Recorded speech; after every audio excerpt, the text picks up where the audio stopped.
نحمده ونصلي على رسوله الكريم اما بعد۔ محترم سامعین و ناظرین، آج کی اس مجلس میں آپ کے سامنے ایک حدیث نبوی صلی اللہ علیہ وسلم پیش کرنا چاہتا ہوں، جس کے اندر اللہ کے رسول صلی اللہ علیہ وسلم نے آدمی کو معاشرے میں کیسے رہنا چاہیے، اس کی حیت کیسی ہونی چاہیے، شکل کیسی ہونی چاہیے، اس سلسلے میں بیان کیا ہے۔ بہت سارے انسان کو ہم دیکھتے ہیں کہ ان کے پاس کچھ نہیں ہوتا، لیکن اپنی بے نیازی اور اپنی مالداری کا اظہار وہ تکبر اور گھمنڈ میں آ کر کے کرتے ہیں۔ اور بہت سارے لوگ ایسے ہوتے ہیں جن کے پاس اللہ تبارک و تعالیٰ کی بے شمار نعمتیں ہیں، اللہ تبارک و تعالیٰ نے انہیں دھن دولت سے نواز رکھا ہے، لیکن اپنی شکل، اپنی حیت اور اپنی وضع قطع اتنا گھٹیا رکھتے ہیں کہ لوگ یہ سمجھنے پر مجبور ہو جاتے ہیں کہ اس کے پاس کچھ نہیں ہے،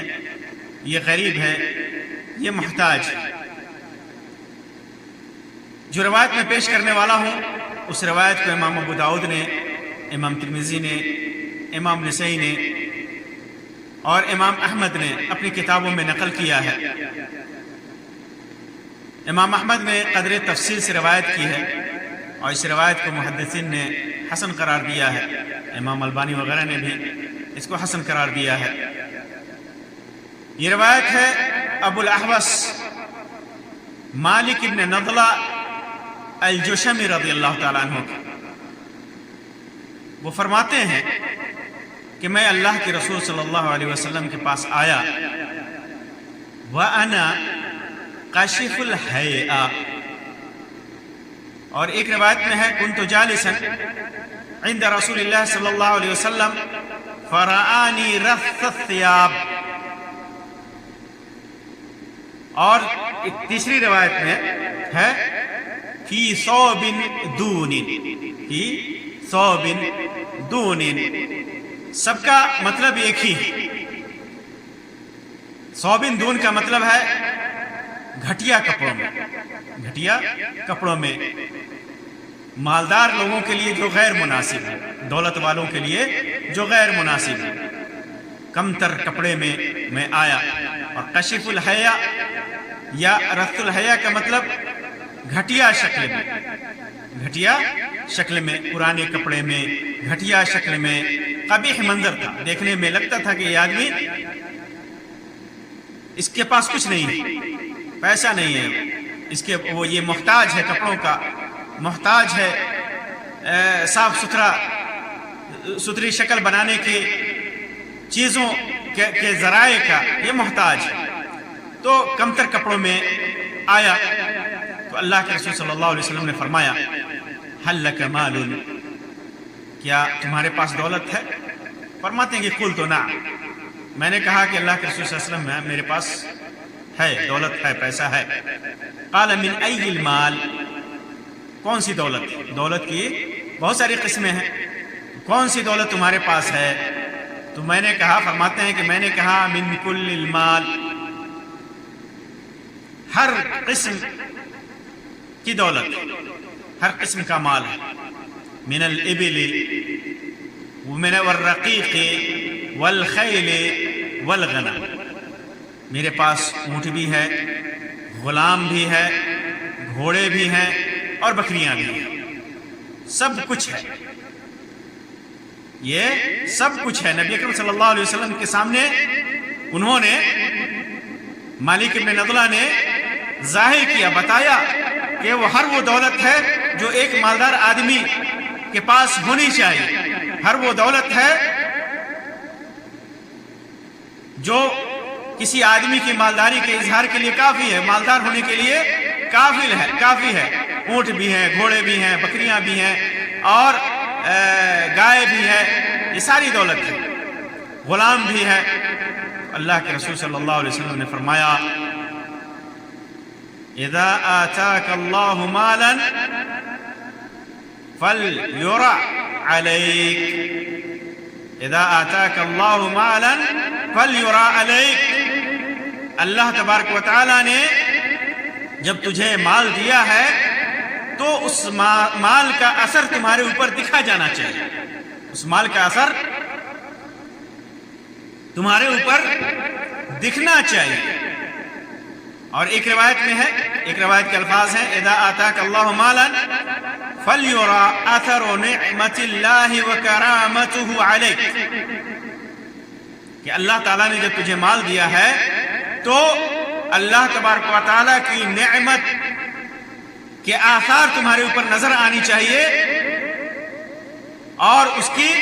کرامت تمہارے اوپر، جو اللہ تبارک و تعالیٰ نے تکریم کیا ہے، تجھے عزت دی ہے، اللہ تبارک و تعالیٰ نے تجھے جو عزت دی ہے اس کا اثر دیکھنا چاہیے۔ اللہ کے رسول صلی اللہ علیہ وسلم نے حکم دیا کہ اللہ تبارک و تعالیٰ کی نعمتوں کا اظہار کرے اپنے کپڑوں کے ذریعے، اپنی شکل و صورت کے ذریعے، نئے کپڑے پہنے اگر اللہ تعالیٰ نے دیا ہے، فلیرع علیک، یہ شکر کے طور پہ ہے۔ اللہ تبارک و تعالیٰ نے مال و دولت دیا اور انسان اس کا استعمال نہیں کرتا ہے تو گویا وہ اللہ تبارک و تعالیٰ کے شکر کی ناشکری کر رہا ہے، ناشکری کر رہا ہے۔ فلیرع علیک کا مطلب ہے کہ شکرانے کے طور پر اس کو پہنو، اچھے کپڑے ہیں پہنو، شکل و صورت اچھی بناؤ۔ اللہ تبارک و تعالیٰ نے پیسہ دیا ہے، کھانے کے لیے نعمت دی ہے، کھانے کے لیے تو حلال طریقے سے اس کو کھاؤ، قناعت کے طریقے سے اس کو کھاؤ، اللہ کا شکر ادا کرو، ناشکری مت کرو، ناشکری مت کرو۔ یا یہ بھی اللہ کے رسول صلی اللہ علیہ وسلم نے اس وجہ سے بھی بیان کیا ہو کہ لوگ جانے کہ تم مالدار ہو، اور جو محتاج ہیں، جو غریب ہیں، فقیر ہیں، جو زکوٰۃ اور صدقات طلب کرتے ہیں، وہ جانے کہ تمہارے پاس پیسہ ہے اور وہ تم سے مطالبہ کرنے کے لیے، اپنا اللہ تبارک و تعالیٰ کا حق لینے کے لیے تمہارے پاس آئیں۔ اور یہ بھی اس سے مقصود ہے کہ تم پاک صاف رہو، تمہارے کپڑے بہترین رہے، اگر ممکن ہے تو نئے کپڑے پہنو، بغیر مبالغے کے، بغیر تنعم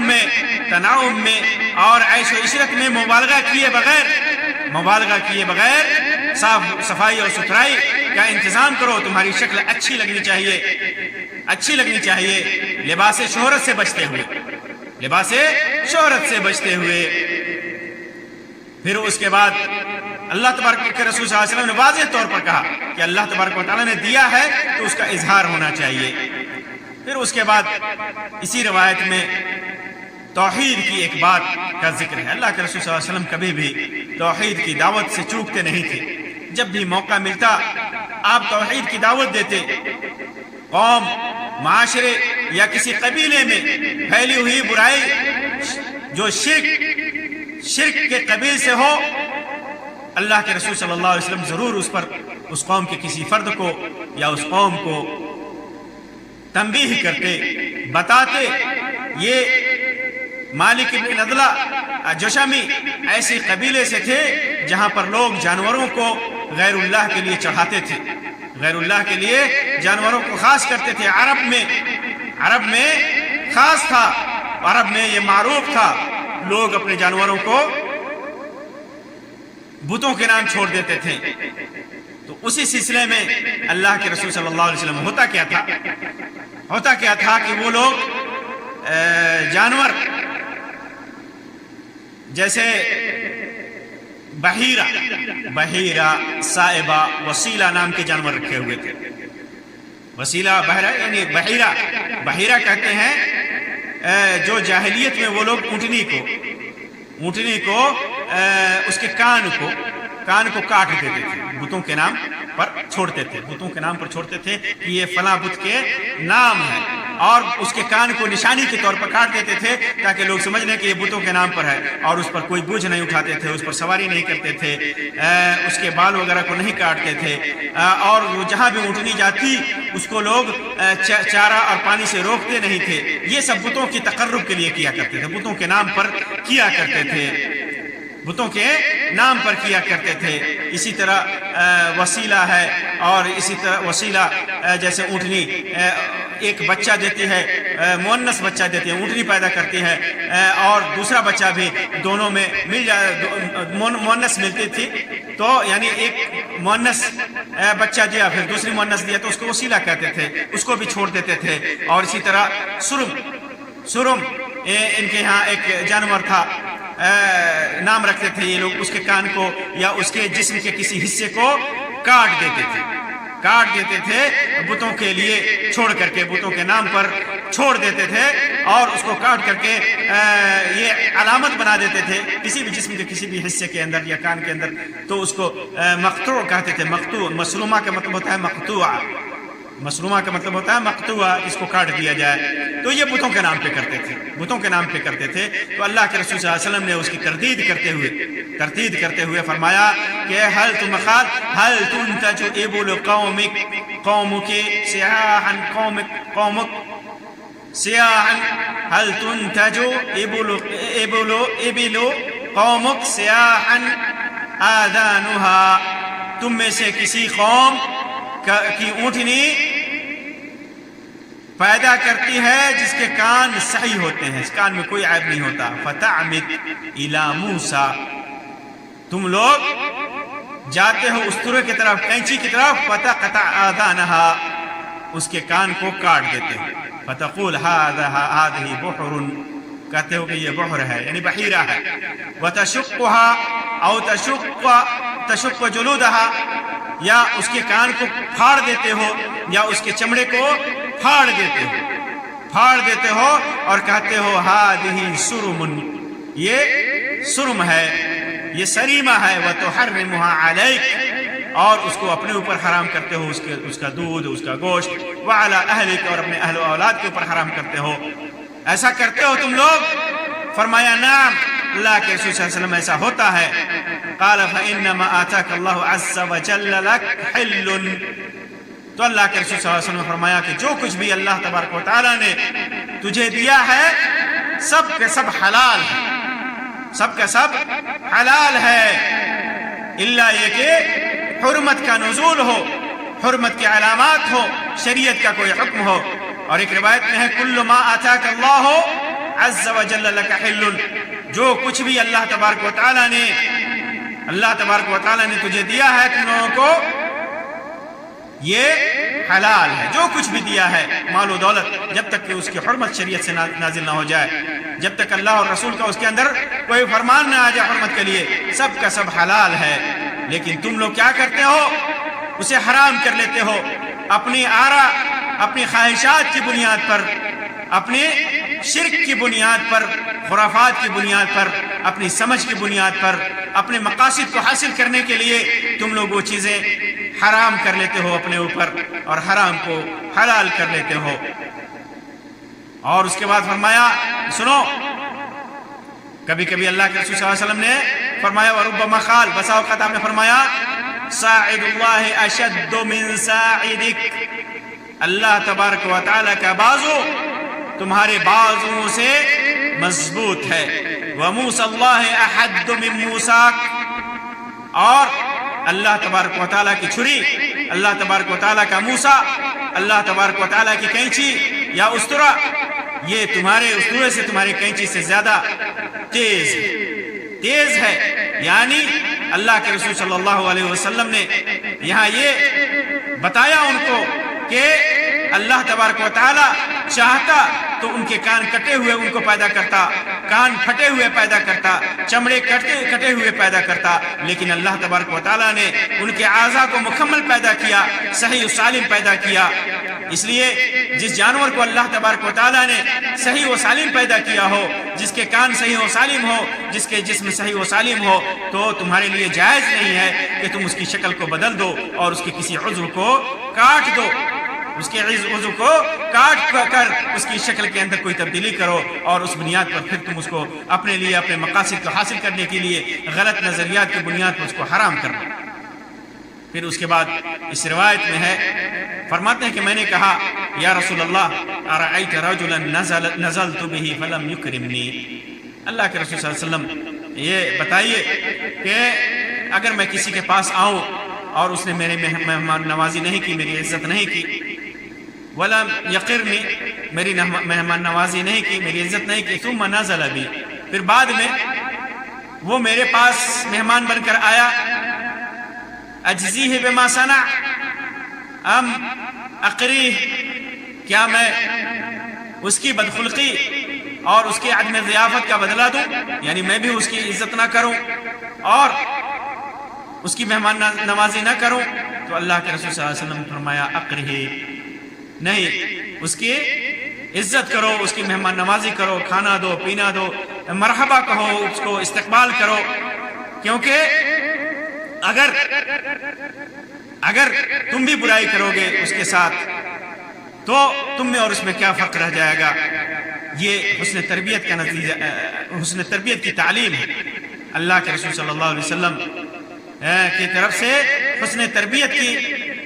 کا ذکر ہے کہ آپ صلی اللہ علیہ وسلم نے اپنے اصحاب کی تربیت کیسی کی تھی۔ برائی کا بدلہ بھلائی سے دینا، برائی کا بدلہ بھلائی سے دینا اور کینہ سے بچنا، یہ اسلام کی تعلیم ہے۔ اللہ کے رسول صلی اللہ علیہ وسلم نے یہ تعلیم دی۔ تو اس روایت میں واضح طور پر جن چیزوں کی طرف اشارہ کیا یا بیان کیا، جن چیزوں کا اللہ کے رسول صلی اللہ علیہ وسلم نے، ان میں سے یہ ہے کہ انسان کو اللہ تبارک و تعالیٰ نے کوئی نعمت دی ہے تو اس کا اثر دکھنا چاہیے۔ آدمی اپنے آپ کو اتنا بد شکل نہ بنائے کہ آدمی اس کو سمجھے کہ اس کے پاس کچھ ہے ہی نہیں۔ اللہ نے نعمت دیا ہے، پاک و صاف رہنے کے وسائل اور ذرائع دیے ہیں، انسان پاک و صاف رہے، اور اللہ تبارک و تعالیٰ نے نعمت دیا ہے تو اچھے اچھے کپڑے پہنے، بس اسراف اور تبذیر سے بچے، اسراف اور تبذیر میں نہ پڑے، حلال اور حرام میں حد سے زیادہ نہ گزرے، شہرت میں نہ پڑے، تکبر میں نہ پڑے، جو اسلامی تعلیمات کے خلاف ہیں، جو وضع اور حیت و قطع، جو بھی وضع و قطع اور حیت جو بھی اسلامی تعلیمات کے خلاف ہے، اس میں نہ پڑے، اس سے بچے، حرام چیزوں سے بچے، پھر اس کے بعد اپنی شکل و صورت اچھی رکھے۔ اسی طرح ایک چیز کی وضاحت یہاں پر ضروری ہے کہ یہ چیزیں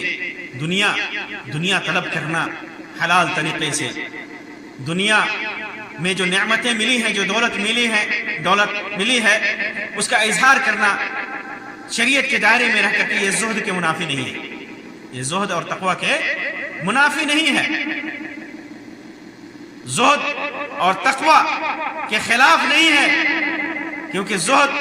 اللہ کی زینت کو حرام کرنا یہ زہد نہیں ہے۔ اللہ تبارک و تعالیٰ نے جو زینتیں دی ہیں ہمیں، بندوں کے لیے جو زینتیں دی ہیں اللہ تبارک و تعالیٰ نے، جو کھانے پینے کی چیزیں اللہ تبارک و تعالیٰ نے جو نعمتیں ہمارے لیے بنائی ہیں، اللہ تبارک و تعالیٰ نے لباس دیا ہے، اللہ تبارک و تعالیٰ نے بیوی دیا ہے، اور اللہ تبارک و تعالیٰ نے اور بھی نعمتیں دی ہیں، تو ان کو حرام کر لینا، جو چیزیں اللہ نے ہمارے اوپر حلال کیا ہے اس کو حرام کر لینا، یہ زہد نہیں ہے، بلکہ یہ زہد کے خلاف ہے۔ آدمی پاک اور حلال چیزوں کو چھوڑ دے، حلال رزق کو چھوڑ دے اور تزہد اختیار کرے، یہ تقوی نہیں ہے، یہ زہد نہیں ہے۔ زہد کہتے ہیں حرام میں تزہد، جو چیز اللہ تبارک و تعالیٰ نے حرام قرار دیا ہے اس سے بچنا، یہ زہد ہے۔ زاہد وہ ہے جو حرام چیزوں سے بچے، جسے اسلام نے حرام قرار دیا ہے، اللہ تبارک و تعالیٰ نے حرام قرار دیا ہے، شبہات ہے، شبہ والی چیزیں ہیں، یہ حلال ہے یا حرام ہے، اس سے انسان بچے، وہ زاہد ہے۔ جو انسان بچے وہ زاہد ہے۔ اسی طرح لذائذ اور شہوات میں انسان حد سے زیادہ بڑھے وہ زہد کے خلاف ہے، لذائذ میں اسراف سے کام لے وہ زہد کے خلاف ہے۔ انسان کو ہمیشہ اپنے رب کے تئیں جو واجبات ہیں اس کے اوپر جو واجب ہے، رسول اکرم صلی اللہ علیہ وسلم کے ذات کے سلسلے میں جو واجب ہے، اور جو اس کے خود کی ذات کے سلسلے میں جو واجب ہے، جو اس کا حق ہے اس کی ذات کا، اس کے اوپر اس کے آل و اولاد کا، اس کے اوپر اس کے خاندان کا، اس کے اوپر اور انسان کا، اس کے اوپر ان واجبات کو ادا کرے اور حرام اور شہوت زدہ چیزوں سے بچے، تو یہ زہد ہے، یہ زاہد ہے، یہ انسان زاہد ہے۔ اور اس کے ساتھ ساتھ اس کے اوپر اللہ کی نعمت کا اثر دکھنا چاہیے۔ مالدار ہے، جس حیثیت میں ہے اس حیثیت کا اظہار اس کے ساتھ اپنے اوپر کرے انسان، یہ زاہد ہے، یہ زہد کے خلاف نہیں ہے۔ اللہ تبارک و تعالیٰ سے دعا ہے کہ اللہ تبارک و تعالیٰ ہمیں ہمارے اوپر اپنی نعمتوں کا اتمام کرے۔ اللہ تبارک و تعالیٰ ہمیں اپنی نعمتوں سے